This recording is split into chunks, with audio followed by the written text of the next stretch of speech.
mu ggwanga okutwalira wamu emisango egyaloopebwa ku poliisi gyakendeera mu 2023. UPC yakwagira akwatidde FDC Bendera mu kalulu k'eddokolo so nga ne FDC Katonga bagenda kuwandiisa ekibiina ekyabwe okwetegekera okulonda kwa bonna 2026. Nkwaniriza ku UBC TV amawulire UBC Leero wonna w'osinzira okubanga otulaba okola kyamaanyi ate nga kyattendo. Agange nze Jethro Kasaiji, Yusuf Senyomo akozesa olulimi olw'obubonero naye waali era ng'ennaku z'omwezi ziri 21 omwezi tuli mu Gwakubiri omwaka 2024. UBC Leero etandise bweti. President Yoweri Kaguta Museveni asinkanye ekibinja ky'abakulembeze okuva mu kitundu ky'Etteeso mu maka g'obwa President Entebbe. Bano bakulembeddwamu Calvin Echodu eyakwatira NRM Bendera mu kitundu kya Soroti West Constituency. Ensinkano eno etegekeddwa okwongera okutaanya ku byatuukibwako mu nsinkano eyasooka yaliwo mu Desemba omwaka oguwedde.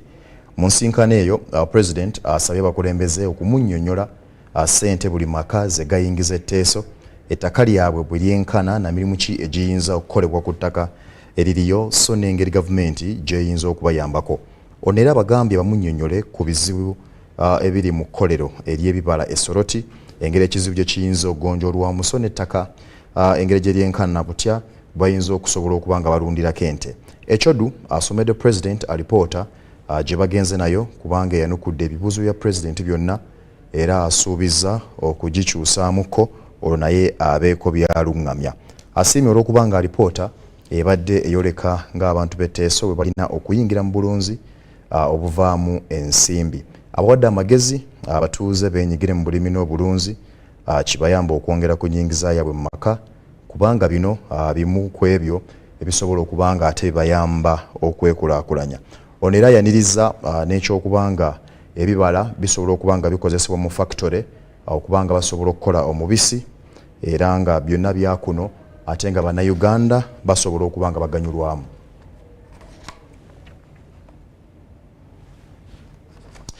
Bwe tweyongerayo alipoota ya poliisi ku buzzi bw'emisango ya 2023 eraga nti obumenyi bw'amateeka okutwalira awamu bukendedde wabula ng'obubbi gwe musango gusinze okuloopebwa. Buli mwezi emisango gy'obubbi egitwaliddwa ku poliisi buli mwezi giri eyo mu 1,900 bw'ogeraageranya ne bwe gwali omwaka gwa 2022 kubanga gyo emisango gy'obubbi gyali 1,600. Okukendera mu buzzi bw'emisango poliisi erowooza nti kivudde ku kukolera awamu okw'ebitongole ebikuuma ddembe. Poliisi efulumiza alipoota yaayo ku buzzi bw'emisango era ng'eyoleka nti okutwalira awamu obuzzi bw'emisango bukendedde yadde obubbi bweyongeddemu. Alipoota eraga nti emisango egyaloopebwa ku poliisi omwaka 2023 gyali 22,874 bw'ogeraageranya ne bwe gyali omwaka 2022 23,163. Poliisi egamba nti obuzzi bw'emisango okukendeera kyava ku nkolagana wakati w'ebitongole ebikuuma ddembe okuli poliisi, amagye, CMI, SFC, JAT n'abamakomera ekyakendeereza ddala obuzzi bw'emisango egyekuusa ku mmundu, obutuju, okubbira mu bibinja, okumenya amayumba n'obubbi bwa mmotoka. Tubabuulidde engeri gye tugenda okutemamu empenda wamu n'abantu bonna kubanga okulwanyisa emisango tekyetaagisa ffeffekka nga poliisi wabula naawe ng'omuntu, naawe ng'omukulembeze, omuweereza, ffenna tulina okutuulira awamu. Obubbi bwo bweyongedde ku misango 6,559 bw'ogeraageranya ne2022 bwe gyali 60,605 n'omusobyo. Emisango emirala egyeyongeddemu kwe kumenya amayumba mu bibuga, obubbi, okukabasanya abantu, okutulugunya, okwonoona ebintu mu bugenderevu n'emirala. Ekitundu kya North Kyoga kye kisinze okubeeramu emisango ne kuddako Rizi, Kampala North ne South Metropolitan, Katwe, Luweero, Lira City East ne Rampara. Emisango egyekuusa ku bubbi bwa ssente n'obuli bw'enguzi gyakendeera omwaka oguwedde 2023 so nga n'obusambattuko mu maka so n'okutulugunya abaana nakwo kwakendeera. Kuviira ddala ku ggwe munnayuganda olina okwebuuza bw'okolera ki eggwanga, poliisi ogiyambye otya? Kubanga ebimu bino bye twogeddeko muli munda biviira ddala wansi mu maka gaffe. Abantu abasingisiddwa emisango nabo beeyongedde naddala mu bitundu ng'ekya North Choga, Rizzi, Kampala Metropolitan North, South ne Albertine. Ku misango emitwalo 8,497 egyatwalibwa mu kkooti, 843 gyejjeerezebwa, emitwalo 4,843 gikyali mu kkooti, omutwalo mulamba n'omusobyo gyo gyagobwa. Okutwalira awamu emisango egiroopebwa ku poliisi gizze gikendeera okuva mu 2017 okutuusa leero, nga kyoleka nti ebitongole ebikuuma ddembe ne bannansi bakoze kinene okutuusa eggwanga we riri kati. Nze Shaidat Nassaku ne Ivan Kahwa mu Kampala. Akulira ebyamawulire mu kibiina kya Uganda People's Congress Faizo Mzei avuluza kiteeso eky'omukulembeze w'ekibiina kya FDC Patrick Oboy Amuriat ekyokuwagira omuntu waabwe Dr. Rosemary Arwoki mu kalulu k'eddokolo. Mzei kuno akuyise kubasoomooza n'akakasa nga batasobola kuwagira muntu yenna nga nabo balina owaabwe gwe basimbye okubakwatira bendera ku kifo ky'omubaka omukyala owa ddokolo. Ku bbalaza ya wiiki eno ab'ekibiina kya Uganda People's Congress Party UPC balangirira Sarah Guti okubakwatira bendera mu kalulu k'omubaka omukyala mu disitulikiti y'eddokolo.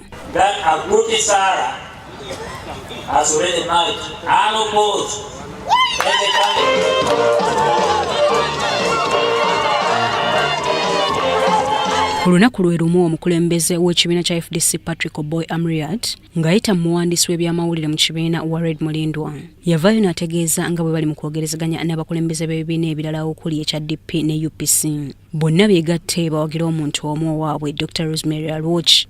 Abakulembeze baffe ab'oku ntikko nga bakulemberwa pulezidenti waffe Engineer Patrick Amuriat Oboy okugenda okukwatagana ne bakulu banne okubeera nti abamatiza okujjamu bakandideti baabwe okuwagira kandideti waffe owa FDC olw'ensonga nti obedde ground eddokolo FDC ebadde erina ekifo ky'omubaka omukyala. Kati nno UPC bavuddeyo ne bawakanya ebiteeso bya FDC nga bagamba nti eri muntu n'omu yabatuukiridde ku nsonga eyo nti era ne bwabaayo tebasobola kukikkiriza kubanga nabo balina gwe basimbyewo okubakwatira bendera mu kalulu ke kamu. Yo FDC lwaki tetuwagira? Kuba naffe tulinayo candidate twabadde ku Monday twabadde mu Dokolo mu district conference ne tubagamba ono candidate waffe district conference gye tuwadde Sarah Agoti.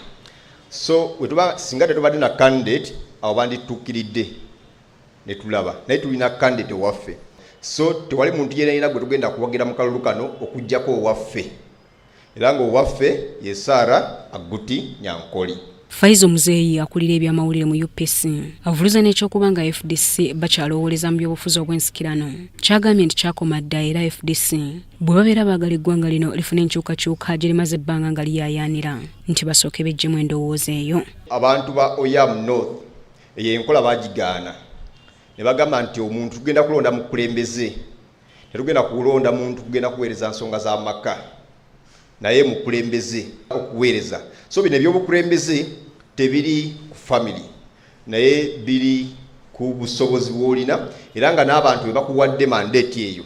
UPC basabye buli akwatibwako mu kalulu kano akakase nti ka mazima mirembe na bwenkanya. Nze Shaidat Nassaku mu Kampala. UBC leero ekyagenda mu maaso kakati abamu ku banna FDC ekiwayo ekituula e Katonga baagala kutondawo kibiina kya bufuzi ekirala kubanga obuyinza bwonna obuli mu mateeka bwasigana Jjanankumbi. Bano bagamba nti mu lukiiko olufuzi bwe babaddemu bakkaanyiza nti okulonda kwongera okusembera buli olukya era nga balina okuteekawo embeera esobozesa bannakibiina okwenyigira mu kulonda. Bano beekutula ku kibiina kya FDC ekituula e Najjanankumbi olw'obutakkaanya ku ngeri ekibiina gye kiddukanyizibwamu.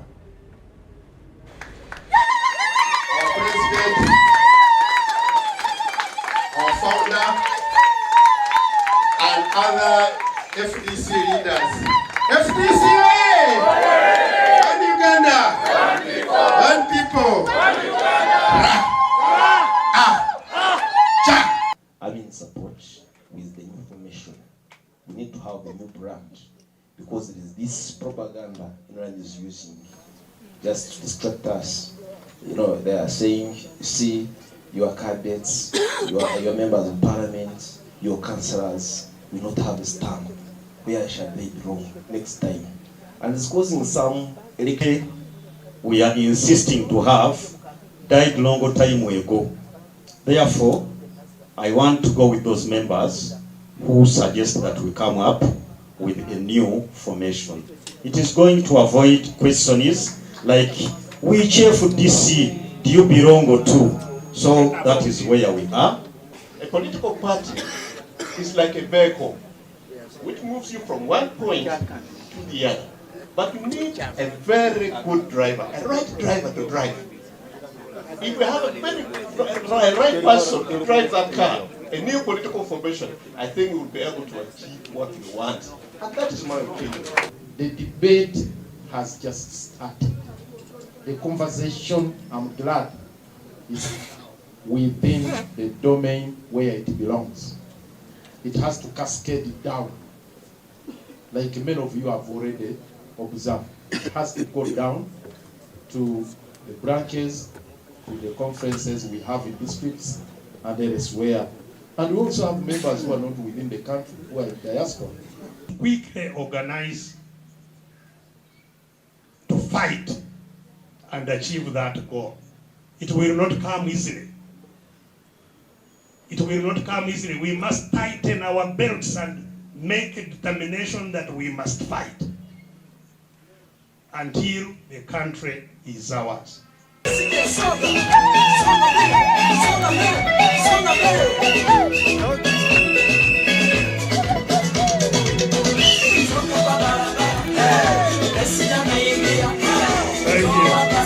you. Kale ensonga ozitegedde FDC najja nankumbi erina ebyayo ab'Ekatonga nabo balina ekyabwe kakati buli omu asikaza wuwe yekinaggwera tunaakubuulira awo tuvuddewo. Minisita omubeezi w'ebyentambula Fred Byamukama awadde abagoba ba mmotoka za gavumenti nsalessale wa myezi 3 okulaba nga balina pamiti entuufu ezibakkiriza okuvuga emmotoka bwe kitabeera ekyo emirimu gyabwe gisazibwemu. Kino kyakukolebwa okujja abantu abatalina bisaanyizo ku nguudo kubanga bamu kubaleeta obubenje. Byamukama abadde agenzeko ku kitongole awagabirwa layisinsi ez'okuvuga ebidduka ekya Uganda Driving Licensing System okulaba emirimu gitambula. Minisita omubeezi w'ebyentambula akedde ku kitongole ekivunaanyizibwa kugaba pamiti ez'abagoba b'ebidduka Uganda Driving Licensing System okulambula engeri gye batambuzaamu emirimu n'emitendera omuntu gy'ayitamu okufuna driving permit.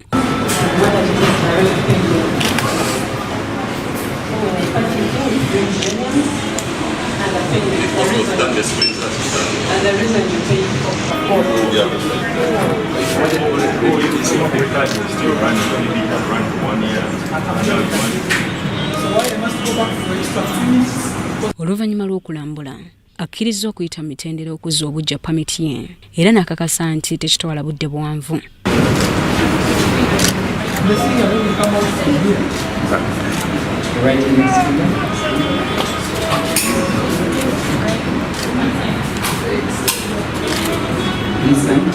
Bw'atyo n'akubiriza abagoba b'emmotoka za gavumenti bonna okufaayo okulaba nga balina pamiti entuufu ezibakkiriza okuvuga ebidduka ebyo. Bwe kitabeera ekyo mmotoka zaali baggyibwako. Kati tubawadde emyezi 3 okuva kati kubanga tugenda okufuna ne poliisi tubawe directive. Etteeka weeriri buli munnayuganda obanga oyagala kuvuga emmotoka oba piki olina kubanga olina pamiti. Naye abasinga tebabifuddeeko ate ne baleeta obubenje. Kyova mmotoka za gavumenti zifuna obubenje zitomera abantu n'ebirala. Lwaki bw'ojja kufuna pamiti wano bakusomesa. Tukugamba genda mu ssomero tendekera amatendekero tugayina agasomesa pamiti.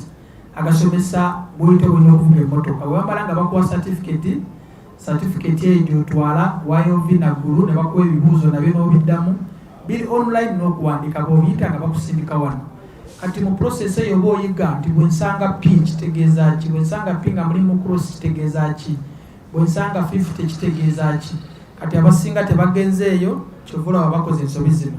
Alowooza nti kino kye kimu ku biviirako obubenje ku nguudo obumaze abalungi n'ababi. Kubanga tutudde nga Minister wa Works and Transport ne tugamba tulabye waliwo obubenje obuzze nga bweyongera ate bwano kibuleeta abakozi baffe aba gavumenti abanene abalina kampuni ennene abagagga abakozi ba gavumenti ba commissioner ba director permanent secretaries ba politicians kubanga bo balowooza nti bakozesa ebifo byabwe okuvuga mmotoka. Abasinga balina ba driver naye ba driver bano babaleka waka kati obaleka ewaka nga beevuga kati abantu bangi babatomedde abantu bangi bagenze mu bubenje. Byamukama asiimye ab'ekitongole kino olw'okulwanyisa obulyako obwali bwetooloolera mu kufuna pamiti. Nga Minister of Works ganze Minister ombezi by'entambula yakikyalirako mu mwaka gwa 2021 mu August, naye tugenza okusanga services ze bakola zeeyongedde okutuukira ddala ku butundu 99.9 service enyingi ze baweereza abantu. Ate kino tukyenyumirizaamu nnyo, twebaza abantu baffe abakoze omulimu ogwo. Kyova tulaba ne statistics tulaga nti abantu abafuna pamiti empya beeyongedde nnyo okusinga abo abadde wali emyaka egiyise. Ate tulabye nti system gye batadde mu place tewali corruption nadde n'emu, ate tewali kufuna kyabwereere. N'akulira ekitongole kino asuubiza okwongera ku mutindo gw'obuweereza eri bannansi basobole okwenyumiriza mu nsi yaabwe. Mary Namukose yabaddeyo. Webale nnyo Maria Namukose. Amawulire enkyayina mangi ddala, akkiriza mpummulemu nkomawo n'ekitundu ekyokubiri tovaawo.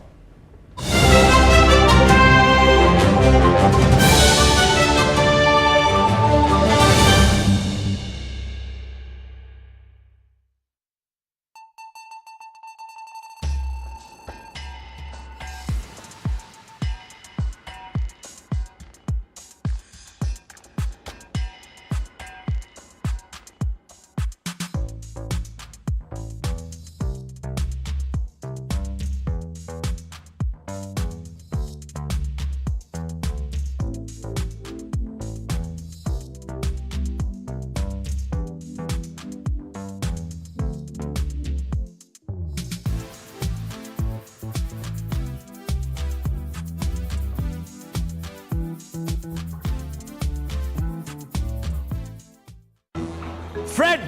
Osmosis. Freddy! Fred Dollar, my boss, CEO Inojo, the general of generals, the conqueror of conquerors, the first and the final, the sky above the skies, the promised land, the terms and the conditions, the international king crocodile, the source of the Nile. Ero sina sente. Mpona emitwala biri njera kujuzawo kaduka kange. The signs and symptoms of success, the bank commander, not the bank teller. Lwaki okalubirizibwa okufuna loan ng'olina MTN Momo? Weesootinge! Kozesa Momo app omanyiga *555*5 okufuna looni ey'amangu. Londako looni ekukolera okuva mu looni ez'ebika eby'enjawulo eziva mu bannaffe be tukolagana nabo. Nga tuli wamu tewali kitulema. Gavumenti ya Uganda wamu n'ekitongole kyayo ekivunaanyizibwa ku bibalo ki Uganda Bureau of Statistics UBOS bategeeza abantu bonna abakwatibwako okuli abakulira abakozi ba gavumenti ku district, bameeya, ababaka ba president, bakalaani, bakansala, basentebe b'ebyalo, abatuuze n'abasuubuzi bonna okukwatagana n'abakozi ba UBOS abatandisedde okweteekerateekera omulimu gw'okubala abantu n'ebyabwe okw'okubaawo ng'ennaku z'omwezi 10 omwezi ogwokutaano 2024 okubala abantu kwakumala ennaku 10 n'ekigendererwa ekyokumanya omuwendo n'ebifo ku tuli bameka, tuliwa, tubeera tutya, tulina ki era wa gye tujja obuweereza. Uganda Bureau of Statistics etandise okuwandiisa amaka mu bibuga 11 okuli Arua, Fort Portal, Gulu, Hoima, Jinja, Lira, Masaka, Mbarara, Soroti ne district okuli Kampala, Wakiso ne Mukono. Okumanya ebisingawo kuba ku namba z'essimu nooti 753-34-21-28 oba nooti 773-34-21-28. Obubaka buno bukutuusibwako akulira Uganda Bureau of Statistics era avunaanyizibwa ku kubala abantu. Kya mugaso okubalibwa. Census 2024, it matters to be counted.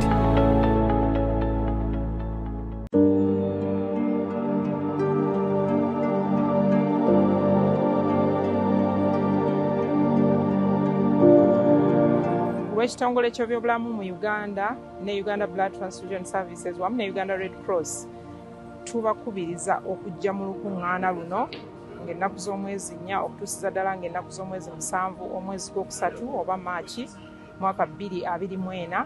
Olukuŋŋaana olugenda okubeera Speak Resort e Munyonyo nga tuyita abagabi b'omusaayi tuyita ba businessmen, tuyita abasawo, tuyita abayizi, tuyita abantu mwenna kubanga ensonga eno ey'okugaba omusaayi etukwatirako wamu mujje tuteme empenda n'okusala amagezi engeri gye tunaakuŋŋaanyamu omusaayi ogumala eggwanga lino.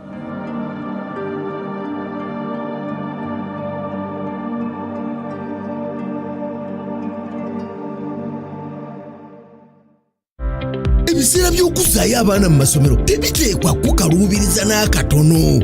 Eno kusimba nnyiriri mpanvu kano kalipagano ka bidduka. Simanya kuzunga na banka siripsi? Kati osobola okusasula school fees z'omwana wo ate n'okola n'ebirala ntoko ku ssimu ye ey'omu ngalo. Ekikola kyangu nnyo. Nyiga bunyizi *5*8 ogoberera ebikulagiriddwa oba okozese app ya MTN Momo. Ate kati okola ki olwaleero? MTN Mobile Money Uganda Limited erungamizibwa banka enkulu eya Uganda.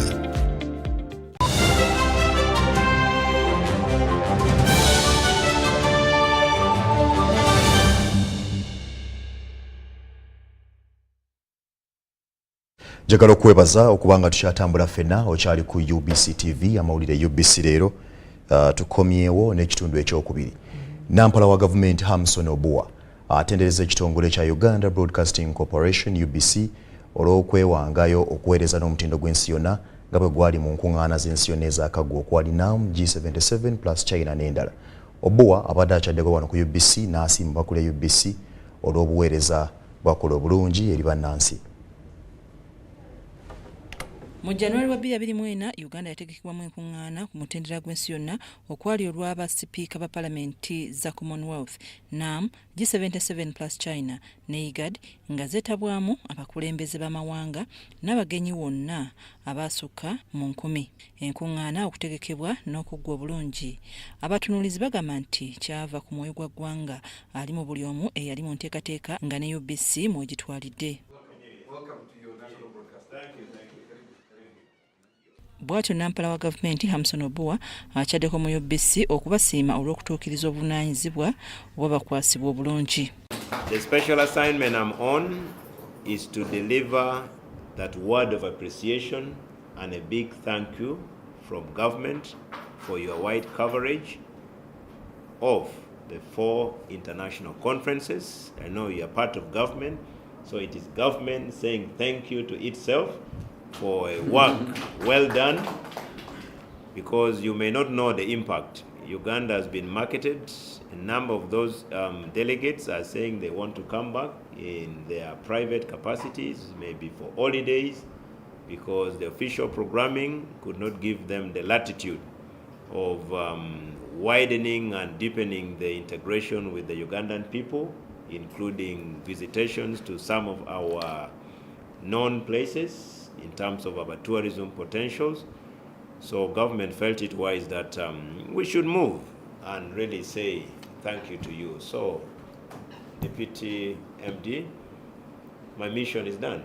Ensisinkano eno abakulira UBC bagikozesezza okwongera okusaba ono atuuse obubaka nga UBC bwe yeetaaga okwongera ku ssente ezitambuza emirimu kubanga n'okuddaabiriza kutuuse. Musabye atuyambe ye nga chief whip office ezikwata ku directive ya President Museveni gye yawandika nga awandikira Prime Minister nga musaba nti sente za UBC oba twandikise budget ya UBC annual budget ya bilioni 3 nti bagiteke mu budget buli mwaka nga batandika ne financial ya 24-25. Era tumujukiza nti ebaluwa weri ngera Prime Minister yakulira akakiiko akakwata ku bintu muzeeyi bye yawandikako nga tumusaba nti atuyambe okufast trackinga ezo directives za muzeeyi. Ekyokubiri, Hamson Obuwa asuubiza okuteekangayo eddoboozi ly'okuwagira UBC okukwasibwa obuvunaanyizibwa bw'okutuusa ku bannansi emikolo gy'eggwanga ate nga gisasulirwa. It is African for you to start feeding your children before you start feeding the children of the neighbors. You can't feed the children of the neighbors when your own children are hungry and they see food and the neighbors are coming to partake of the food. For you, you have relegated them. definitely there will be a riot under the Riots Act in that family. So number 3 is like a given. We just need to not even formalize. I think by the fact that UBC is the official broadcaster of government, you don't need really to labor to explain to any sane and reasonable person the reason why UBC must take lead. First of all, as the firstborn. Even if you have other children of the second wife, but there is the firstborn who must take lead in directing the children of this first wife and the children of the other wife, meaning now the private sector. So I think this to me is a given. Oluvannyuma alambuziddwa studio ezitali zimu mu UBC. Omumyuka w'akulya UBC Maurice Mugisha ku lwa banne bonna yeebazizza Oboa olw'okuteeka omwoyo ku UBC era ne basuubiza okwongeramu amaanyi mu buweereza. Ndi Nafka Farida ne Dokas Kimono. Batugendako mu kooti bawala b'omugenzi omusuubuzi Henry Katanga abavunaanibwa omusango gw'okwetaba mu kumutemula bayimiriddwa kakalu ka bukadde bwa shilingi za Uganda 200 buli omu. N'abakozi mu makaago Charles Otai ne George Amanyire nabo bayimiriddwa. Wabula omulamuzi Isaac Muwata abataddeko obukwakkulizo okulina obutagezaako okufuluma ggwanga nga tebafunye lukusa lwa kooti. Ku ssaawa nga 3 ez'okumakya Martha Nkwanzi Katanga ne Kakwanza Patricia bawala b'omugenzi Henry Katanga Amanyire George ng'ono yali mukozi mu maka ga Katanga ko ne Charles Otai nga musawo bagasimbaganye n'omulamuzi w'ekkooti ewozesa emisango gya Naggomola Isaac Muwata okuwuliriza okusalawo kwa kooti ku kusaba kwabwe okw'okuteebwa kakalu ka kooti. Bano bavunaanibwa musango okutta omusuubuzi Henry Katanga. Kooti ebadde ekubyeko obugula ab'oluganda bw'omugenzi ko n'emikwano sso n'abavunaanwa. Omulamuzi Isaac Muwata asoose kwekenneenya bujulizi okuva ku njuyi zombi wabula oluvannyuma n'akkiriza abavunaanwa okuyimbulwa kakalu buli omu ka bukadde 2 ez'obuliwo. The first applicant contended that she suffers from fluctuating severe hypertension, heart disease. I find that the medical report presented by the first applicant demonstrates exceptional circumstances for court's consideration. The second applicant contended that she is a nursing mother and suffers from postpartum complications. There is no doubt that postpartum complications require frequent attention. Wadde nga gavumenti yali egaanya abeeyimirira abantu bano nti tebatuukana na bisaanyizo bya kooti wabula kino kigaaniddwa omulamuzi. The second applicant presented her husband, Kivuna Christian, her auntie Harriet Muchunguzi. It is worth noting that the respondent did not have any specific objection to the sureties presented by the first and second applicant. There is also no specific law that requires a UPD officer to first seek clearance before he or she stands surety for an accused person. Kooti mu kukkiriza bano okuyimbulwa kidiridde okubanga emisango egibavunaanibwa ssemateeka akkiriza okugyeyimirirwa. For the first, second and fourth applicants, more than 60 days have elapsed and their trial has not commenced. I shall accordingly grant them bail. Each applicant shall report to the Deputy Registrar of the Criminal Division every first Monday of each month beginning on the 4th day of March 2024. Oluvannyuma lw'ensala y'omulamuzi oludda oluwawaabirwa lulumiriza oludda oluwaabi okusisinkana omu ku bavunaana George Amanyire mu kkomera Kigo nga bagezaako okumumatiza okukkiriza omusango guno azzibwe ku ludda oluwaabi ng'omujulizi. Some officers from the office of the DPP and police be approaching him. My Lord, we find this most unconventional and totally unacceptable. Basigale okumupromisinga bamutwalira obusente bamulimbalimba bamutwalira baloya abalala.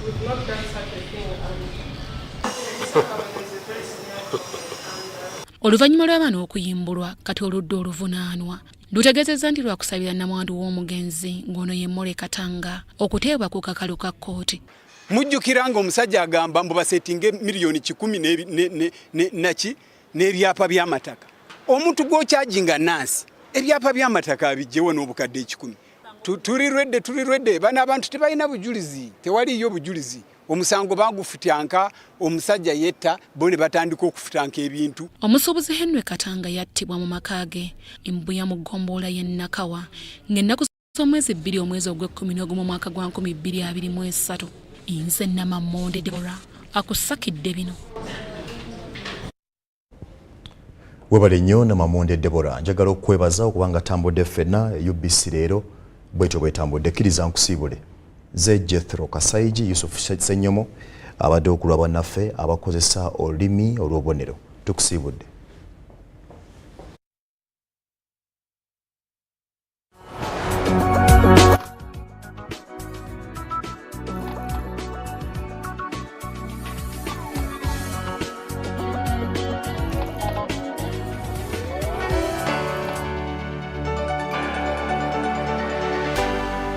UBC, inspiring Uganda.